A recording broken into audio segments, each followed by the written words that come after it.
Olá, então continuamos com a aula sobre verdade, certeza e prova, né? Nessa segunda parte da aula, vou tentar explicar o conceito de prova e perspectiva histórica em que foi sendo desenvolvido toda a teoria da prova. Para começar, né, o termo prova significa três coisas principalmente, né? Por um lado, a ação que procura verificar, por via demonstrativa ou argumentativa, um fato ou uma coisa duvidosa. Comecem a perceber como aqui já estamos trabalhando com as diferentes ideias que já falamos antes: argumento, demonstração, dúvida, incerteza, certeza. Quando falamos de meios de prova, essa é uma outra acepção, quando falamos de meios de prova estabelecidos pelo direito, como quando a gente fala a prova por documentos, a prova por testemunhas, a prova por confissão, né? Então, aqui também está se falando de prova, né? Mas está se falando de meios de prova. Como é que se prova a prova? Né? E também, quando se fala, um terceiro significado de prova é quando se fala que algo foi, ou algo está provado, que é o resultado dos argumentos, das demonstrações, das provas apresentadas, né? Com os meios permitidos pelo direito, no caso, né? Então, como é que. Esses são os três sentidos básicos de prova, que às vezes a gente se confunde, né? Uma é o ato, a ação de verificar, né? Outra é os meios de prova. E outra é quando a gente fala, isto aqui está provado. Né? Então, o conceito clássico, né, de prova surge, eu daria assim um marco importante, embora sempre está em Aristóteles, mas um marco importante está com Cícero.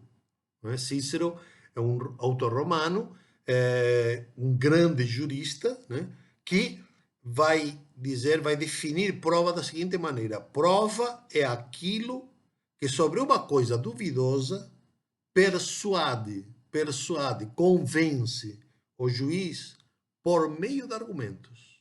Né? Então, Cícero já está colocando a questão da prova, né, não propriamente na linha da demonstração, que isso é a ciência, mas na linha da argumentação, que aqui é o campo do jurídico, do moral, do político. A meta da prova é convencer, persuadir o juiz, né? Mas não de qualquer modo, mas pelos meios explicitados ou pelos meios permitidos em direito, que são os meios de prova. Por isso que às vezes não se fala, não, essa prova é ilícita. Né? Ah, então você fez uma. Você fez como se diz, uma gravação de um áudio. Mas não pode, está gravado, mas não pode. Não pode por quê? Porque não é lícito. Por que não é lícito? Porque não foi permitido por um juiz, porque foi gravado sem que o outro tivesse conhecimento, etc. Você pode fazer 40 mil teorias sobre tudo isto. Né? Ou então, é a criança que falou, mas a criança não se admite como meio de prova. Ou se admite, em alguns lugares se admite, em outros lugares não. Para uma série de coisas se admite, para outra série de coisas não se admite. Isto vem desde a época medieval. Bom, mais ainda, né? Vem desde o direito romano. Né? Mas é importante perceber, né? Qual é o conceito que envolve a ideia de prova. Né? Por exemplo, nas partidas, né? Que eu, como já falei várias vezes, é o primeiro grande texto jurídico do mundo castelhano. Século XIII, Afonso X, o sábio. Né? Prova é o, em castelhano, averiguamento, a verificação que se faz em juízo em razão de alguma coisa que é duvidosa. Então, quando não há dúvida, não há necessidade de prova. A prova aparece quando há dúvida. E a dúvida quando há opinião. E quando há opinião e há dúvida é porque há argumento. Né? Então, isso é muito importante. Isso não pode ser desqualificado. Ah, isso aí é a sua opinião. Ah, isso aí é o teu argumento. Não, É aí que está o miolo. É que a realidade da vida é assim. A maior parte das coisas que acontecem na vida não são demonstráveis. Continuo. Os glosadores e os decretalistas do século XI, XII, XIII, por exemplo, são quase todos italianos, Accurcio, Aso, Bartolo, né?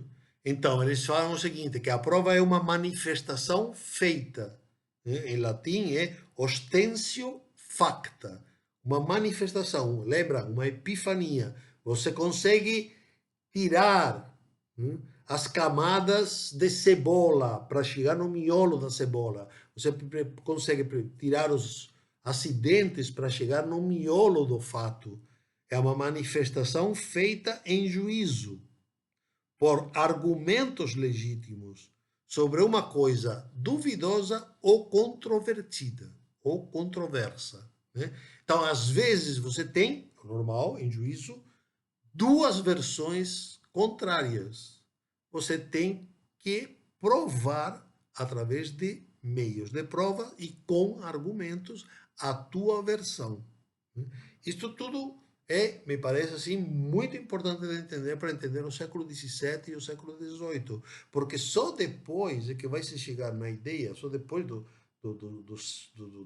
da codificação, que vai se chegar na ideia de que essa prova aqui, né, essa prova aqui que eu apresentei, ela é indiscutível, ela é absolutamente prova. Não, não, às vezes não. É uma forma de provar um argumento que é sempre um ponto de vista. Volto a dizer, isso não tem nenhum problema. O problema é quando a gente começa a ficar obcecado de que eu vou apresentar uma prova que ninguém vai poder discutir.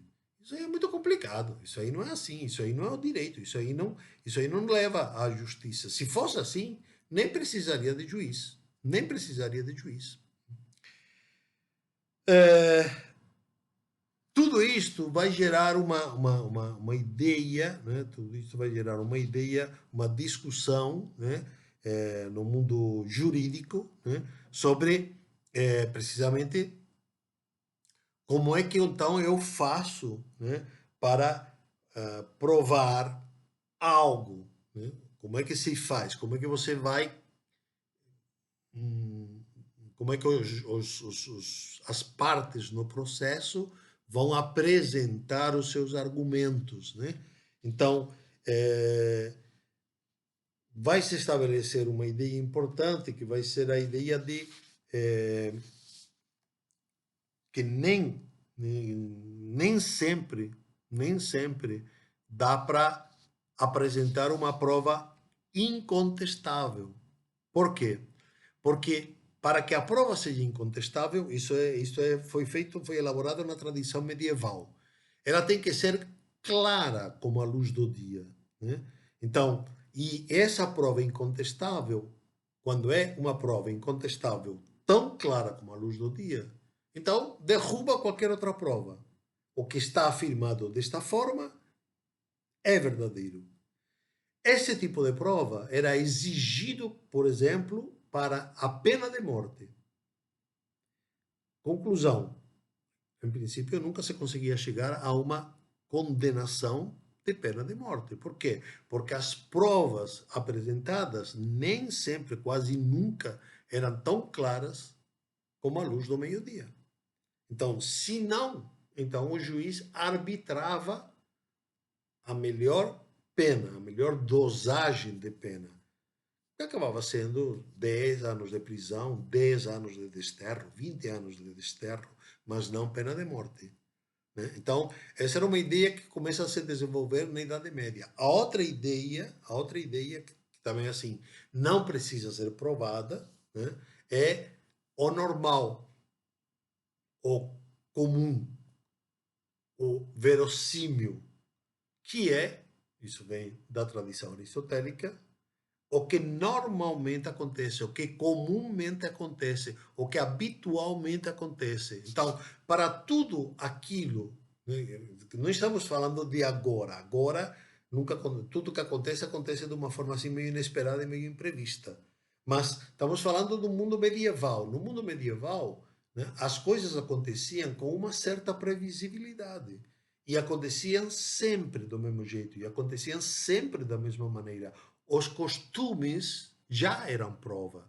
O fato de que houvesse um costume, de que era assim que se vive, é assim que se pensa, é deste jeito que se faz, sempre, isto já é uma prova e se transforma numa prova incontestável, porque assim, sempre foi assim.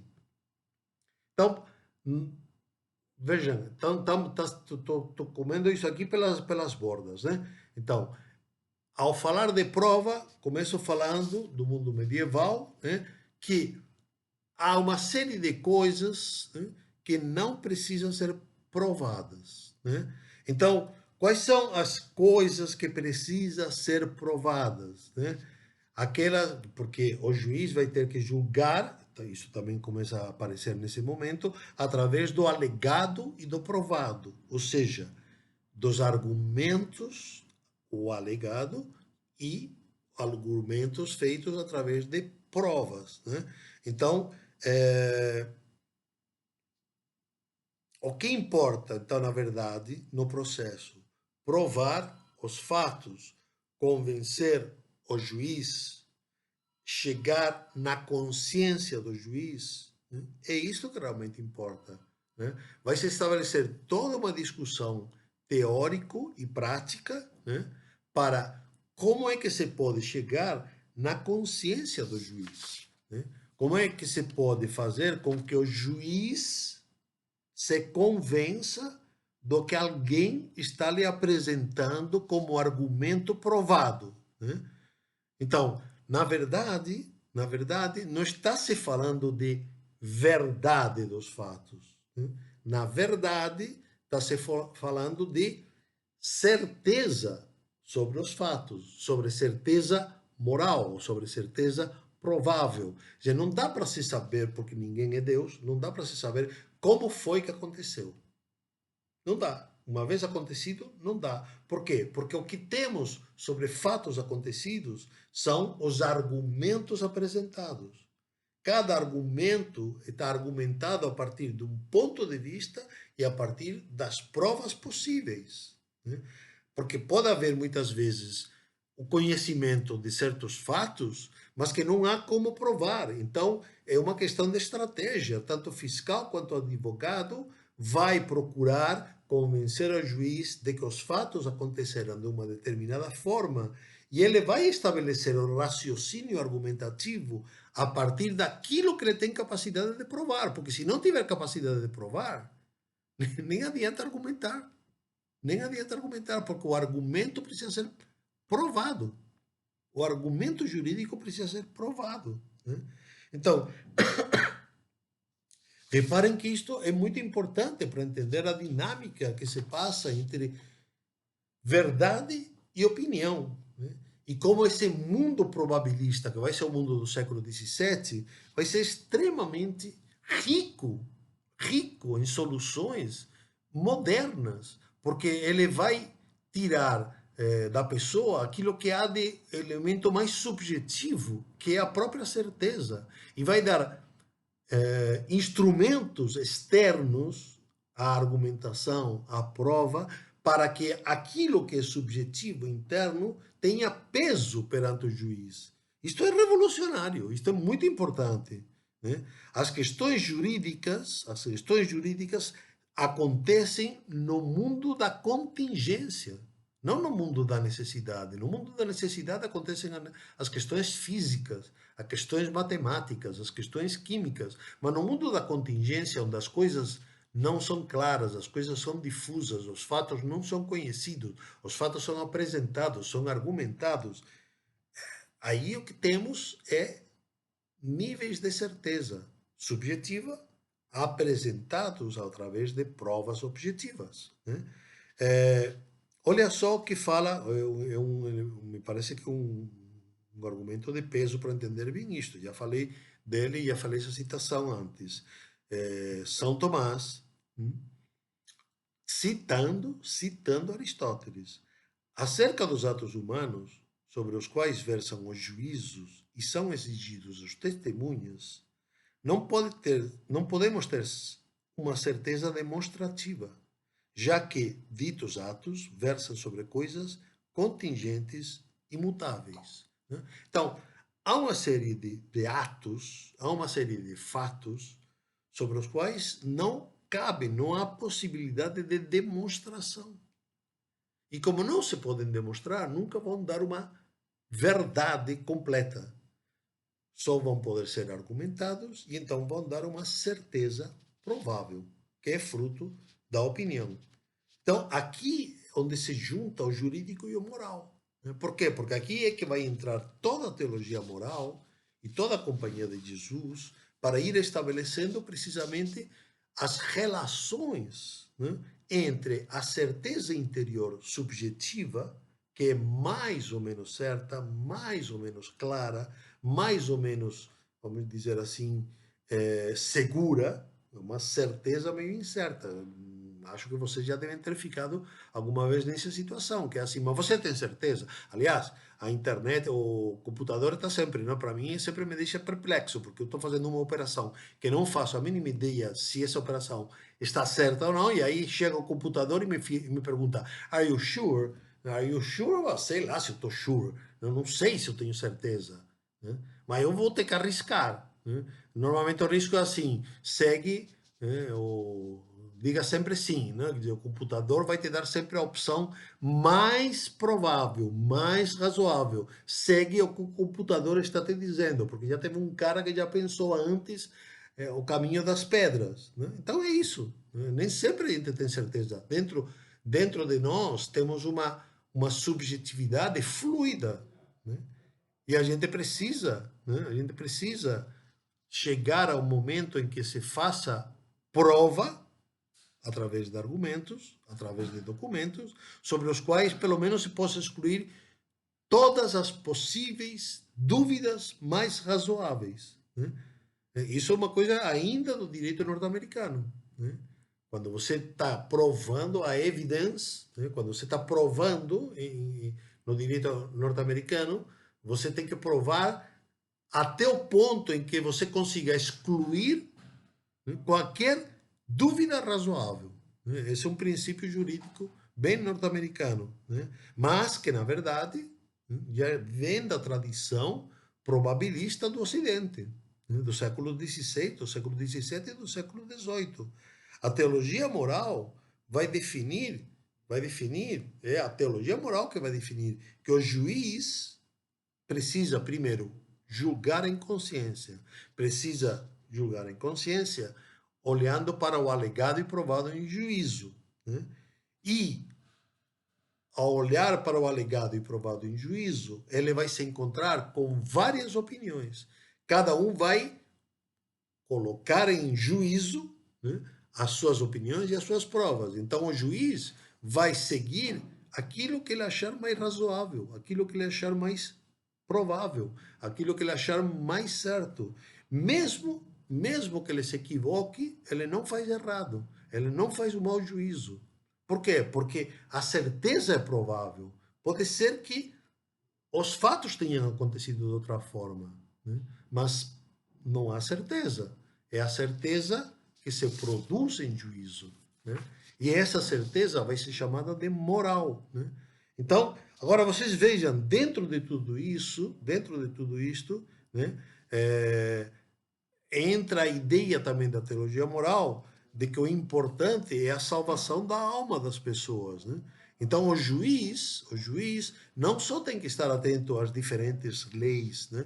Nem só tem que estar atento aos diferentes costumes, nem só tem que estar atento às diferentes opiniões, mas ele também vai ter que estar atento à qualidade da pessoa, à forma de ser da pessoa, ao jeito daquela pessoa ser. Por quê? Porque para julgar com justiça, para julgar com equidade, para julgar conforme o direito, ele tinha que levar em conta a salvação da alma daquela pessoa. E ele tinha que dar uma sentença que realmente ajudasse aquela pessoa a modificar a sua atitude interior, se era um criminoso, ajudasse aquela pessoa a se arrepender, né? Por isso que para nós é tudo muito estranho tudo isto aqui, né? Nós não conseguimos entender este tipo, né, de cosmovisão, mas esta era a cosmovisão do mundo católico do século XVII. Né? O juiz devia julgar, tudo isto é teoria da teologia moral que depois passa para a teoria jurídica, né? Devia julgar conforme a sua consciência, que devia estar formada, moldada pelo direito, tendo em conta que o direito não eram as leis, embora o juiz também deveria conhecer as leis, mas o direito era aquilo que era justo, aquilo que era conveniente para a pessoa, para a sua salvação, a salvação da sua alma. Portanto, ele não podia seguir a letra da lei pura e simplesmente, porque a letra da lei era sempre universal, era sempre genérica, né? E o que importava era a salvação daquela alma, o arrependimento daquela pessoa. E nesse ponto, é que ele tinha que ter, a, por um lado, a honestidade moral, a virtude moral, devia ser uma pessoa virtuosa moralmente, para que pudesse aplicar conscientemente a decisão justa, né? Então é aqui que vai surgir, dentro de todo esse contexto, vai surgir a ideia do arbítrio judicial, né? Mas é que o juiz realmente era um árbitro, né? O primeiro conceito de juiz é juiz-árbitro. E se é árbitro, por algum motivo você dá esse título. Agora, infelizmente, apareceu o VAR, né? Então, o VAR... não vamos falar sobre o VAR, né? Mas o árbitro é árbitro, não porque ele seja arbitrário, no sentido de que faz o que dá na telha, né? E todo árbitro bom é aquele que julga sempre a favor do Corinthians e do Flamengo. Não. O árbitro é árbitro porque ele precisa ter livre-arbítrio. E esse livre-arbítrio, para que seja justo, tem que ser que o árbitro seja um homem honesto, virtuoso. Aí já é mais complicado. Mas é isso, é assim que se pensa, né? É, vou ler para vocês um texto de Menóquio, que esse é autor do século XVI, um jurista do século XVI, né? Que diz o seguinte: visto que o arbítrio e a estimação do juiz não é inteiramente livre e absoluto, mas que se encontra regulado de acordo com os doutores, deve, pois, ser regido de acordo com a razão e a equidade, e não pela simples vontade do juiz. Então, com esse texto, eu acho que fica claro tudo o que eu estava querendo dizer para vocês, e espero que já tenha ficado bem claro para vocês. Estou dando voltas, como eu disse, em espiral, para que isso aqui fique cada vez mais profundo e melhor entendido, né? Fique claro o que se entende por arbítrio judicial, né? O arbítrio do judicial não é a simples vontade do juiz, meio caprichosa, né? E o livre-arbítrio não é também um livre, inteiramente absoluto. Não, o livre-arbítrio encontra-se regulado, mas não regulado por leis, normas, paradigmas, não, regulado por quê? Regulado pela razão e pela equidade, pela, como diz aqui, opinião dos doutores. Existiam pontos de referência, né? E a equidade é precisamente a qualidade que leva o juiz a ser justo. O equidade tem a ver com aquilo que é igual, mas não igual, já falamos muitas vezes disto, não igual no sentido de que é igual para todos, né? Mas igual no sentido de que é equitativo, ou seja, para cada pessoa o seu direito, para cada pessoa do seu jeito, dentro daquela medida que ele precisa, né? Então, vai ser precisamente, né, já com isso já acabo, neste século XVI, principalmente, e um pouquinho do século XVII, onde vai se estabelecer um critério fundamental, né, vai ficar consolidado, da certeza moral, né, como a certeza suficiente para o juiz decidir conforme o seu livre-arbítrio e conforme a sua consciência, né? E vai ser aqui, precisamente dentro desse contexto, que vai surgir, ou vão surgir, as diferentes escolas. Depois vão ser chamadas de escola. No começo não são assim, são diferentes teólogos que têm diferentes opiniões. Uns teólogos vão ser mais favoráveis à ideia, né, de que a melhor opinião, ou a opinião que deve ser mais seguida, seja a letra da lei. A lei pura e simples. Esses autores vão ser conhecidos como os mais seguros, em latim, tucioristas, né? Porque em latim, tutior tem a ver com seguro, né? Esses autores vão ser minoritários no século XVII e XVIII. Depois vai ter outros autores, outros teólogos, que vão seguir a seguinte opinião. A opinião que o juiz pode seguir é a opinião, vamos dizer assim, correta, a opinião que em consciência o juiz deve seguir, é aquela opinião que ele estiver convencido. Não precisa saber se está mais ou menos convencido, basta com estar convencido. Esse tipo de pensamento vai configurar depois a escola probabilista. Esses autores são probabilistas. Qualquer opinião provável é suficiente para decidir em consciência e decidir justamente. E depois vão surgir outra série de teólogos, de juristas teólogos, que vão dizer o seguinte, que a opinião que deve ser seguida é aquela que for mais provável. Para definir qual é a opinião mais provável, eles mesmos vão dizer que às vezes é difícil, mas que muitas vezes a mais provável é aquela que é uma opinião comum, que é defendida por muitos, ou aquela que pelo menos é defendida por 5 grandes autores.